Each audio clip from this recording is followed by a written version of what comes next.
The following video contains themes of sexual assault, violence, and racial trauma. This week on DeadPhilSunday, we're looking at how the effects of colonialism incited the construction of a worldwide black identity. Specifically, how the abduction of mixed-race children from their black Congolese mothers played a role in the production of identity in the Belgian Congo. We ask, how can the concept of foreclosure be applied here? 5 mixed-race women who were born in the former Belgian Congo in the 1940s are suing the Belgian state for crimes against humanity. Noëlle, Simone, Léa, Monique and Marie-Josée are now 70 to 74 years old. They were all born to black Congolese mothers and white settler fathers in what is now the Democratic Republic of Congo. Because they were mixed race, they were taken from their mothers in infancy. My father went on holiday. When he came back, he couldn't find me because the Belgian state had kidnapped me. I was 2 years old.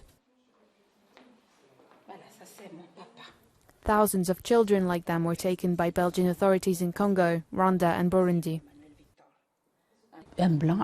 The white man was not allowed to marry a black woman. If a white man or a white woman marries a black man or a black woman, it is seen as a sin. So the child is considered a child of prostitution. So that's how we were called, children of sin. Some were evacuated to Belgium after the independence in the 60s, but the 5 women weren't. They were sexually assaulted by Congolese militias present in the region. We were there. They put us all on the floor and aligned us and said, "Spread your legs. We'll show you how to bring children into the world." With candles.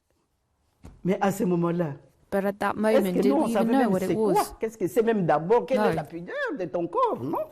Little girls that we were, abandoned to ourselves. We were asked to do this. We were there, obeying despite all the threats. In April 2019, the Belgian government issued an official apology. The defendants hope that their lawsuit will lead to a law recognizing colonial crimes and offer financial compensation to the victims whose life, like theirs, was destroyed. Barnor Hesse, in Escaping Liberty, Western Hegemony, Black Fugitivity, gives a good definition of foreclosure for how we're using it here. He states, in Lacanian psychoanalysis, foreclosure refers to the preemptive exclusion of possible references and their locutions from the realm of the symbolic, the field of representation, or discourse. End quote. By excluding possible references, foreclosure is used as a mechanism that simply treats the foreclosed as if it did not exist. End quote. The Belgian abduction of mixed-race children from their black mothers is, in and of itself, an act of foreclosure. By removing these children from the environment in which they were born, the immediate opportunity to explore their blackness is stolen. Similarly, by disallowing the children's white fathers the chance to raise them, their exploration of the familial identity is taken again too. The place where their whiteness and blackness intersects is a stolen space that consequently ceases to exist. Given the abject horror that you should feel about kidnapping children on the basis of their race, you may find yourself asking, what is the purpose of this foreclosure?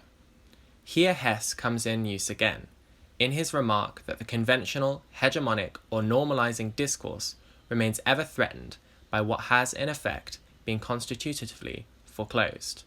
End quote. Arguably then, the abductions by the Belgian state was not only an attack on blackness, but also what they likely perceived as a preemptive defense of whiteness. The concept of racial purity is the foundation upon which this logic, if that's what you dare call it, was built.